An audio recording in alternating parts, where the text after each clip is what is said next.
Hello, everyone, and welcome to our educational session. My name is Paul Arsov, and I'm the founder of the Decentralized Web project.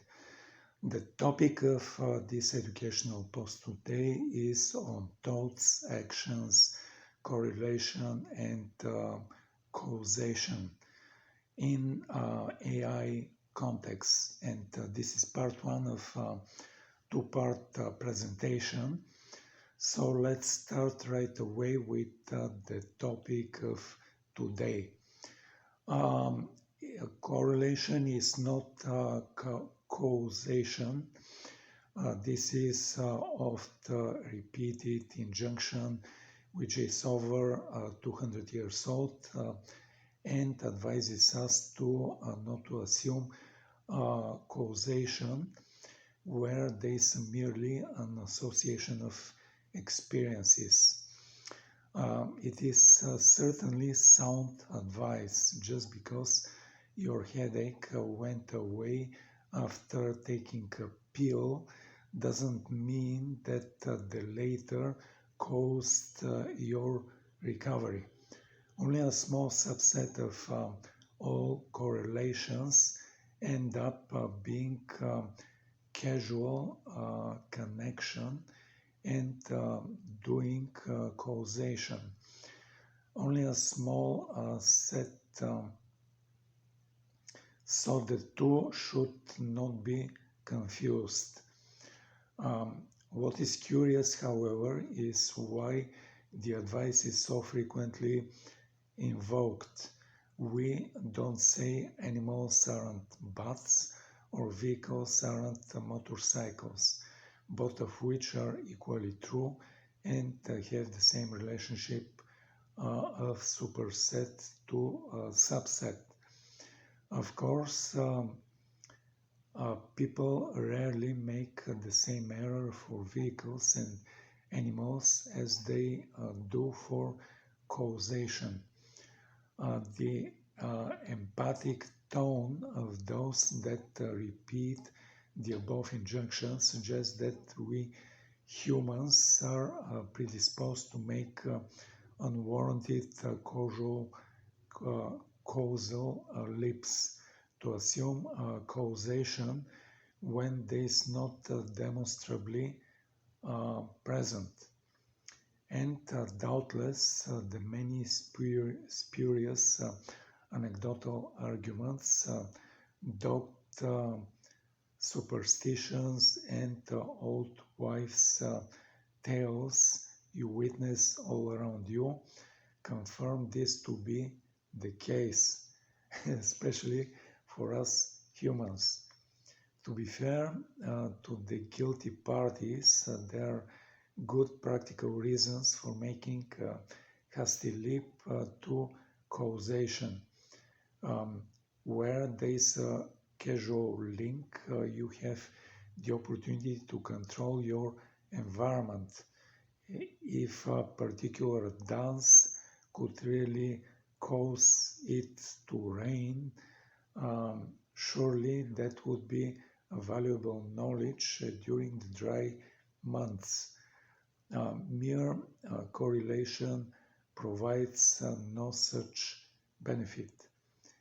And the cost of making a mistaken casual assumption is usually mild. Some embarrassment and lost time and maybe lost credibility. On the other hand, to truly prove that casual link exists requires a long and arduous effort, and it is not reasonable to expect such rigorous deliberations as a preamble to every action. All in all, it seems that your mind leans optimistically towards assuming the possibility of control. It is not doubt present and pleasant and hopeful to do so. To restrain this impulse and to be level-headed requires extra effort, and discipline. You must give up the hope of gain that would have accrued from having discovered this casual connection, and reluctantly dump cold water on over optimistic projections. The result, simple correlation with not casual link, is certainly not a creature. It is always of lower value compared to its existed and exiled siblings.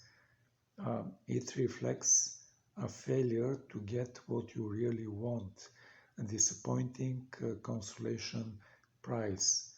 You find yourself back at square one, and you would only do so if it would prevent you making some greater blunders. All learned and all learning is motivated in both the good and bad sense of that expression. You frame what you learn about the world in terms that give you power over your environment. Indeed, you only really care about cause and effect relations insofar they can be used to affect your desires and goals. Your life in a dynamic, dangerous, and uncertain world, and your mind must be pragmatic and judicious in what it learns. There is far, far too much that you could learn about, and it is not easy to find in this mess ways to control your environment and experiences. So the mind focuses and attends to that which is deems important to it. It does not seek knowledge for knowledge's sake. That would be luxury. If you were ever forced to give up one of them or the other, knowledge or control, you would certainly prefer to give up knowledge, but to have still control. What these observations we have uncovered many deep roots of human thinking. In the process, we have incidentally highlighted the key difference between human condition and machine learning. Machine learning models make no casual assumptions. It is in fact difficult to get machine learning models to think casually. A theory of explicit casual inference has not yet been fully developed. The topic of casual modeling was even considered taboo in data science until the last few decades. It lacked credibility compared to correlational analysis. Modern machine learning, as an offshoot of data science, can find correlations quite well. One could say that it is forte. In summary, humans and machine learning models think in fundamentally different ways. Humans are overeager to find casual links to provide us with handles on the world, whereas machine learning is reluctant to take on this task. But what is the casual fabric of the mind? To be clear, discovering casual links in the sense described here is not the same as the science of explicit causality, with all its theoretical nuance and complex formula. Truly provided that casual relations is present takes significant work, like for example randomized control trials, multi-variable experiences, and so on. And the outcome is always open to doubt. Most living beings don't have time to waste building systematic arguments to justify their actions. It is in your benefit, and it is certainly more convenient to jump right to the assumption of control and then act on it. The connections your mind intuitively makes in this respect are quite basic. As we will see, they are no more than a series of naive links between events that seem to get to you what you actually want.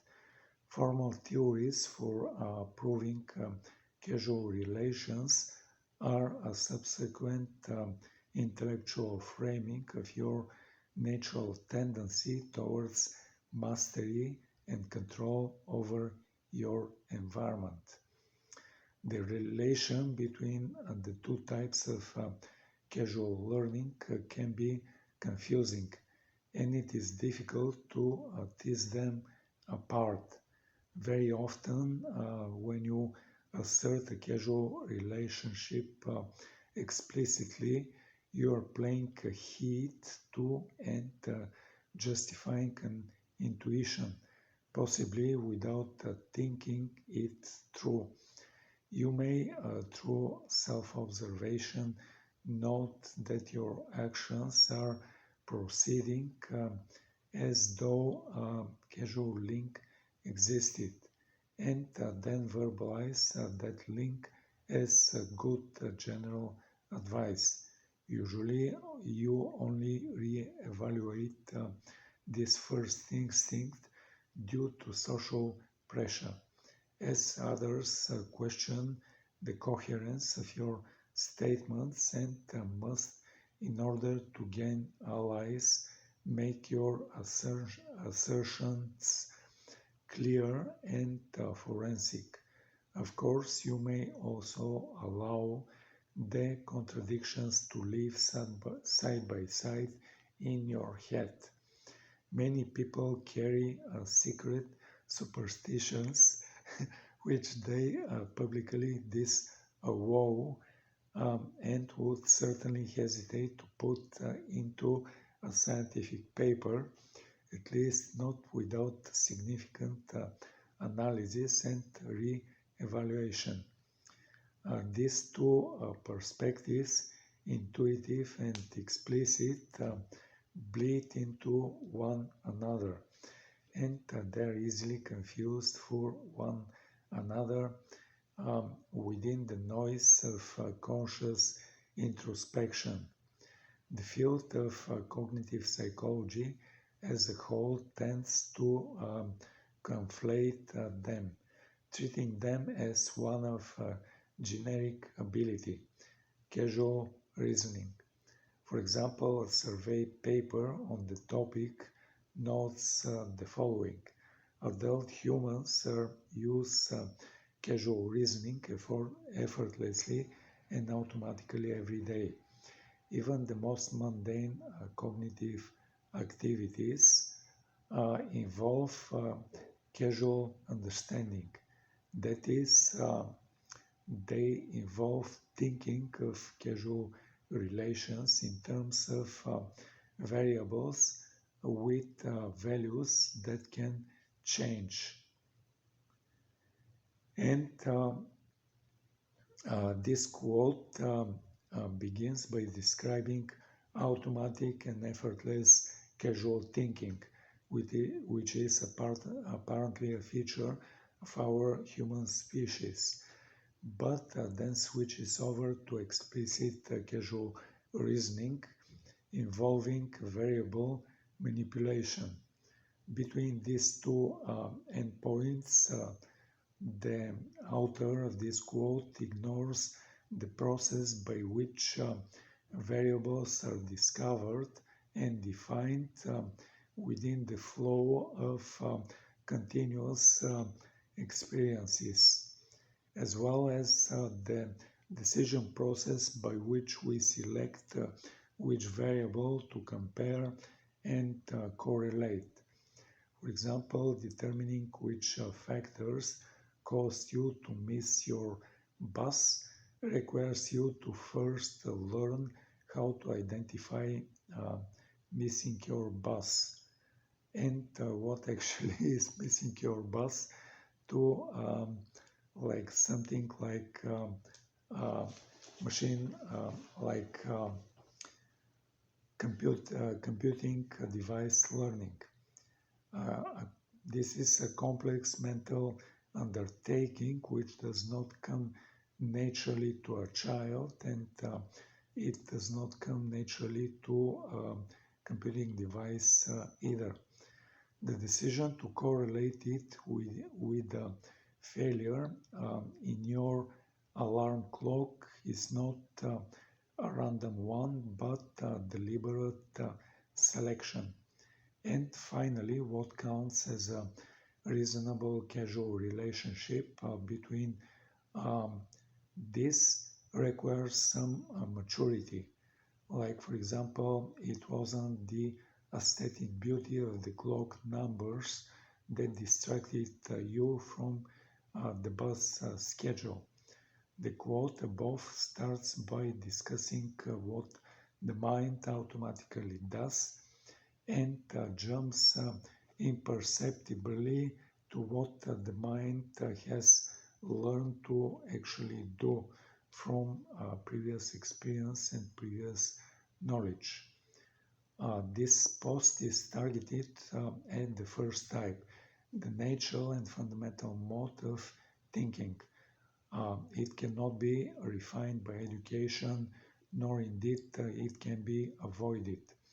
It is the underlying system on which and by which all else is built, including rationalization, judgment, and reasoning. It is not conscious, and it is the fabric out of which conscious deliberation is woven. If it acts before you are aware of it, its decisions are hasty and tend to satisfy. This underlying system is also the one that naturally seeks to gain control over its environment. Utility will always be the master over any cerebral calculation. It must be the layer that aims at control, because if it didn't, no amount of intellectual deliberation could make your mind do so, no more than a color-blind person could think themselves into seeing red. Um, Actions are learned by the effect they cause. When discussing the properties of something so fundamental to cognition, it is difficult to know where to begin or how to isolate this one function from within the noise of consciousness. To help with this endeavor, we can look at an analogous mental activity where causal assumptions are also explicitly present, like in the actions, like for example, body movements. Any action you learn to carry out is one that is in a healthy mind, presumably causes a desired outcome. You turn the steering wheel left because it causes your car to go where you want it to go. A rat presses a lever because it causes a food pellet to drop, which the rat can then eat and consume. The cause and effect relationship is implicit in the action. Even without consciously mulling over your behavior and its consequences, the reinforcing effect of the outcome would be enough to ingrain the right action, given the right circumstances. This is at the core of operant conditioning, reinforcement learning. The action you learn causes something you want to happen. All animals can do this and do this well. Only three things are needed: a cue, an underlying desire, and an effective action that satisfies it. Given these three, one can be trained to take the action when given the cue. Like, for example, the dog can be trained to sit when they hear the word sit. The desired effect is the food or reward that they get for having sat down. Note that the action is not the desired outcome itself. It is what the mind explicitly deems to have caused it. Learning through reinforcement is imperfect, and you may not always get it right. If pressing a button precedes the appearance of food, the action may be reinforced as though it presumably causes the later, even though it was perhaps just a coincidence, as philosophy called B.F. Skinner noted. This over-eagerness may be at the root of many behavioral superstitions. But whether or not the button actually caused the food, it seems that when learning to act, you assume the causal link by default. This is reasonable. To assume a mere correlation wouldn't help you control your world or achieve your goals. Correlation has little utility in actions. You could go so far as to say that learning to correlations is entirely useless without a causal assumption somewhere in the chain for you to act on. Of course, this is not to say that at this basic level of connection, you explicitly believe there is a causal link between your action and the goal, only that you subsequently act like you believe it. The connections themselves are dumb, just a cue and an action. They make no higher level judgment about the nature of their relationship with the effect. That is a later meta-analysis. At this level, there is no applicable difference between saying that the mind assumes causation until disapproved, or that it assumes correlation until causation is proved. In both cases, you will continue to automatically act on the presumed connection until it fails, until you are unable to control your world, and at that point you would be stopping. Whether you call this behavior assuming causal causation until disproved, or testing hypothesis to prove causation, is just semantics and belonging to reflected second level of causal interpretation. And with this said, we are ending part 1 of this presentation. And in part 2 of this presentation, we are going to look at thoughts just like actions are learned for their utility. And with this said,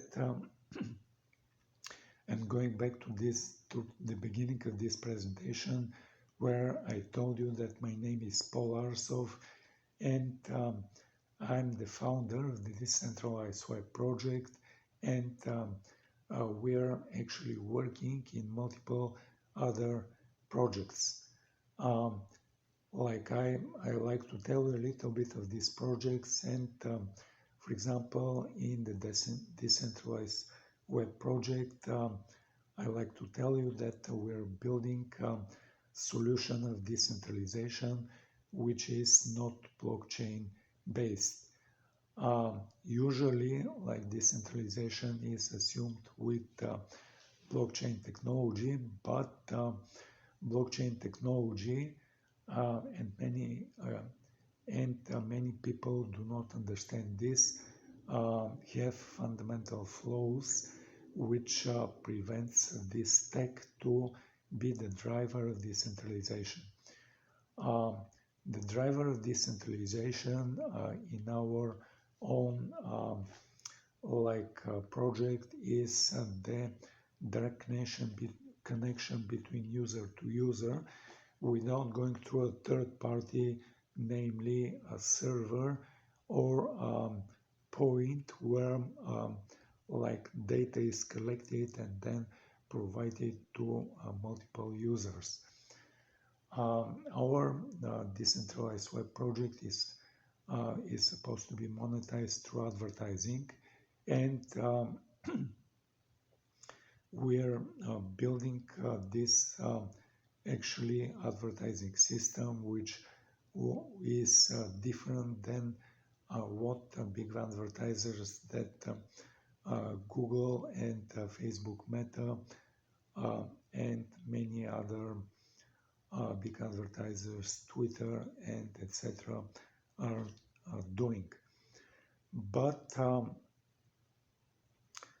by telling you this, I like to move to the next project that we work on, and in the next project we build a marketplace, and we have our first collection of non-fungible tokens or NFTs based on three-dimensional objects. With three-dimensional objects, what is interesting and special is that the creators of 3D objects usually have to use some special software which reads the file of the 3D object, then it displays this file of the 3D object, and then it could manipulate this 3D object and show it to the user. Usually creators have choices, but the most popular choices of this 3D software engine are two game engines. One of them is called Unity and the other one is called Unreal. But from the very beginning of our project, we decided to build our own 3D software engine, and what it does, it has it reads the file of the 3D object, it opens a window on a computer screen, it loads and displays the 3D object, and then it starts animating it in a way of moving it in a random fashion in and around the window it did open.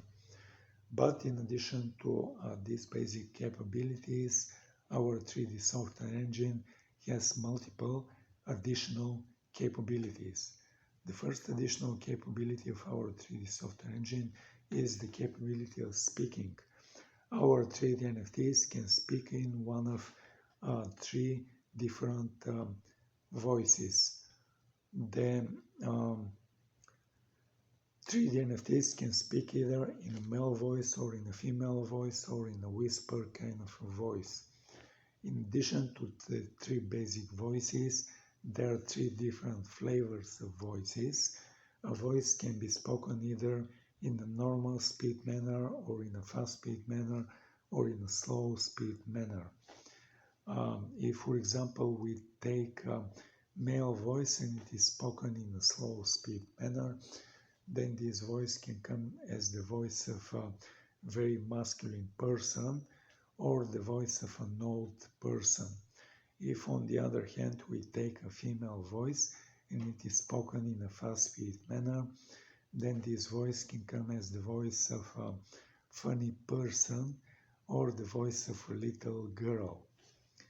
The second additional important capability of our 3D NFTs is the capability of voice recognition. The 3D NFTs can recognize voice commands and they can recognize commands like,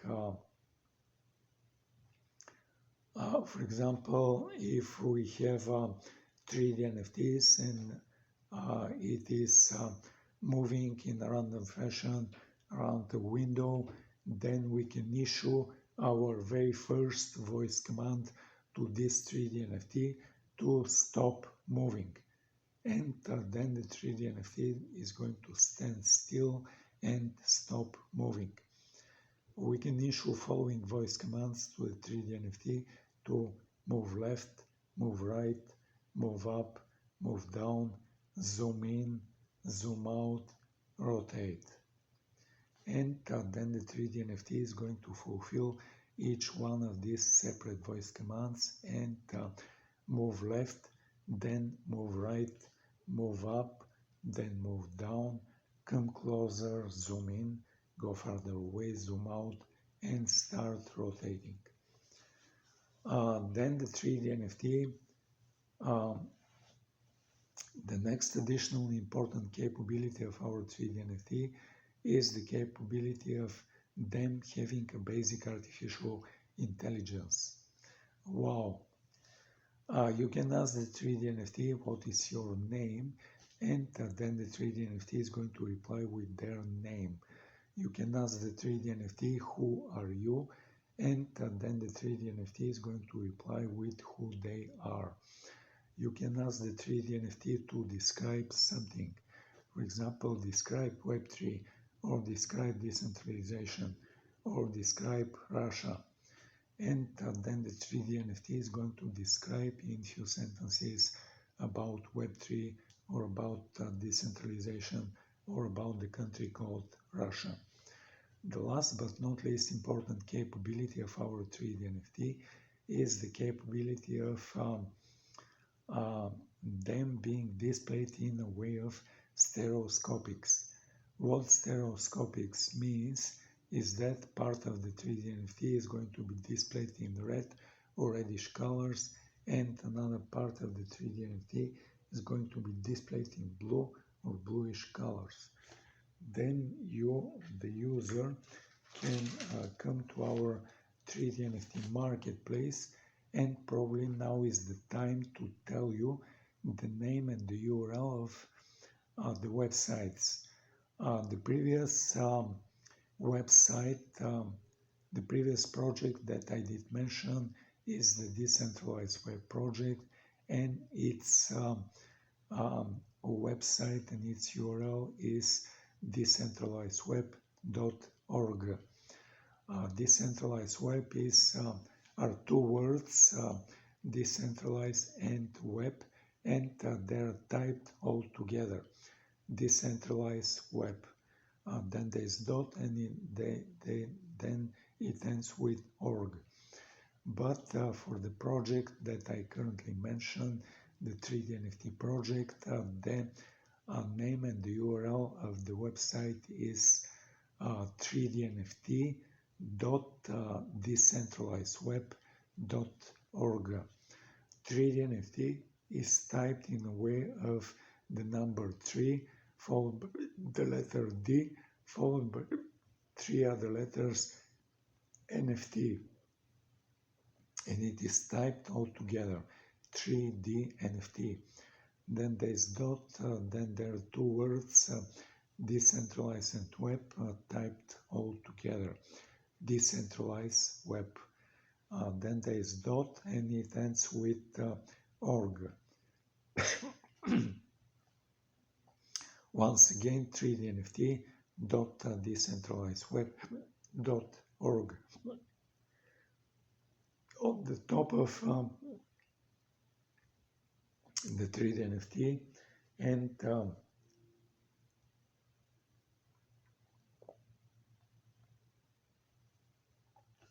all of the other pages of our 3D NFT marketplace, there are number of links. One of these links points to links to accessories. When you click on this link, you're going to see that we are offering special glasses. One lens of these glasses is red, and the other lens of these glasses is blue, or so-called cyan color. When you click to order, when you order and when you receive one pair of these glasses, then you can put these glasses on. You can request displaying of the 3D NFT in a way of stereoscopics, and then you're going to see the 3D NFT as coming out of the flat two-dimensional computer screen, and you're going to see it in real 3 dimensions. With this said, I'm ending talking about our 3D software engine and our 3D NFTs, but I like to mention that some things about our 3D NFT marketplace. In our 3D NFT marketplace, we have our own 3D software engine. This 3D software engine runs Ethereum software, and this is the same software which runs on Ethereum mainnet. It runs on Binance Smart Chain, it runs on Avalanche Avax chain, it runs on Polygon Matic chain, and it runs on KuCoin, which is a big centralized crypto exchange. They have a coin called KCS, and many other famous and not so famous blockchains currently in existence. With this said, I like to tell you that in addition to crypto, and currently we offer buying and paying for the purchases of these 3D NFTs in multiple crypto coins. I like to mention that we have currently 4 different crypto coins which you can use for buying and then receiving proceedings from sale of the 3D NFTs. The current choices include Solana Sol, Polygon Matic, Avalanche Avax, and KuCoin, which is a big centralized crypto exchange. They have a coin called KCS.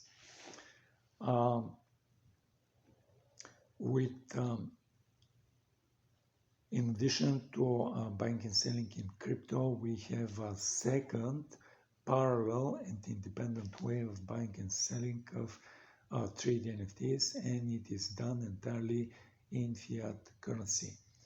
For example, if you're the user, you come to our 3D NFT marketplace, you browse through the collection of the 3D NFTs, you click on one 3D NFTs, one of the 3D NFTs that you like, and you're going to be presented with a short video showing the 3D NFT as it is moving, and then you're going to be presented with a drop-down menu which has 4 choices for like choosing crypto coins, and the 5th choice of choosing payment with fiat currency. Let's say you select payment with fiat currency, then you click the button to advance next. Then you are going to present it with a screen where you can put the number of your debit or credit card, the expiration date, and the CVC. And when you click the button to make a payment, what is going to happen is there is going to be a transaction and conversion from your national fiat currency, which could be different than US dollars, and this transaction is going to be deposited in our bank account in US dollars. Then we are going to follow this section with a transaction and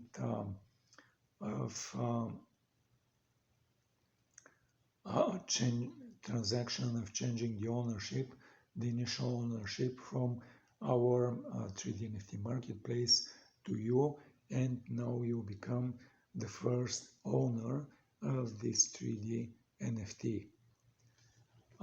Let's say there's a second owner who comes to our 3D NFT marketplace. They browse through the collection, and let's say at some point you, the current user of this 3D NFT, decide to put this 3D NFT for sale. You can decide on the price you want to put to this 3D NFT for sale, and then you are going to be presented with this 3D NFT is going to be added to the collection of the 3D NFTs which are available for sale. So the second user, let's say they browse through the 3D NFT marketplace, they click on and like in particular the 3D NFT that you put for sale. So what is going to happen is they're going to be presented with the same choice of selecting between crypto coins and fifth choice of paying with fiat currency. So let's say they select payment with fiat currency, they go through the same step of paying, putting the number of their debit or credit card, CVC, expiration date, and when they complete the transaction, there is going to be transfer and transaction and conversion from their national fiat currency, which could be different than US dollars, and this transaction and transfer is going to be deposited in our bank account in US dollars. We are going to follow this with transaction and transfer of ownership from you, the current user, to the second user, and now the second user becomes the current user of this 3D NFT. Then we are going to follow this action with the third action and transfer and conversion from US dollars to your national fiat currency, and this transaction is going to be deposited in your bank account for the payment for the sale of the 3D NFT. With this said, I'm ending talking about the second project that we work on, and I like to mention a third project that we work on. The third project relates to electric vehicles. With electric vehicles, we're going to be experiencing rapid and exponential at some point growth of the electric vehicles, and currently electric vehicles are handled by the way of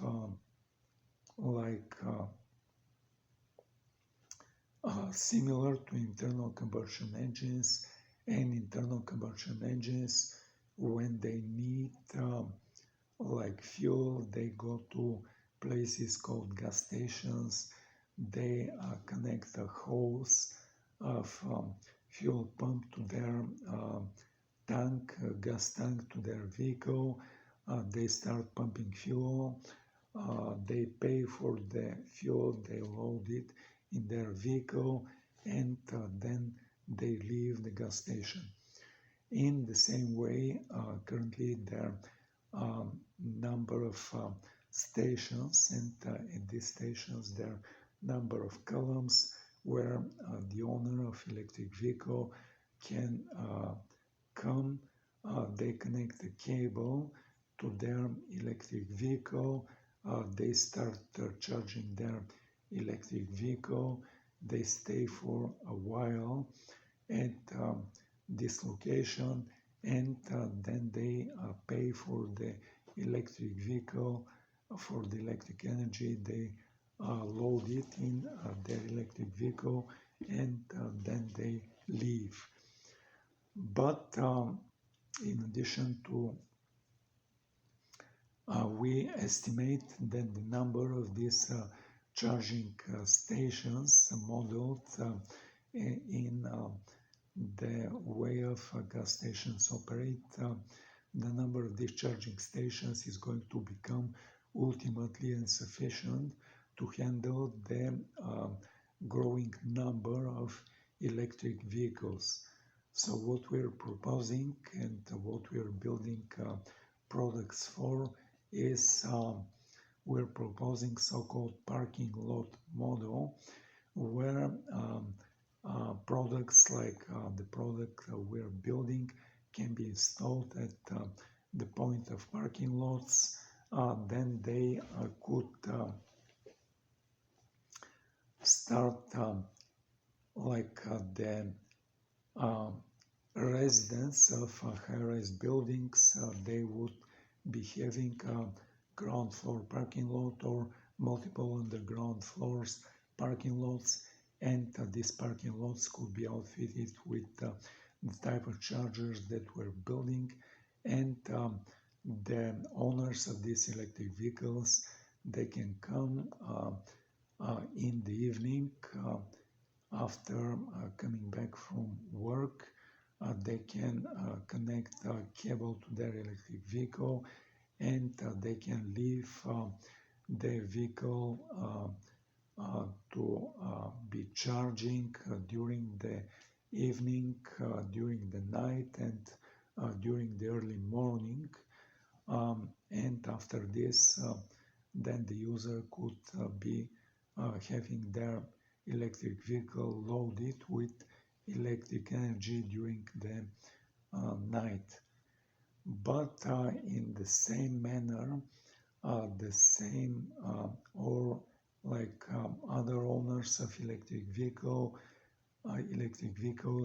they could be coming to high-rise office buildings, and these office buildings could be having a ground floor parking lot and multiple on the ground floor parking lots. In the same manner, when the user of the owner of the electric vehicle comes to their workplace in the morning, they can connect charging cable to this parking lot, which is outfitted with the type of products that we're building. Then they can start charging their electric vehicle, and they could leave their electric vehicle during the morning, during the afternoon, and maybe during the early evening while they are still at work.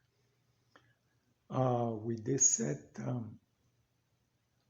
I like to tell you the name and the URL of the website of this project. It is power.arstec.com. Power is the ordinary word for power. Then there is dot. Then there is something which sounds like Arstec, which I can spell it letter by letter.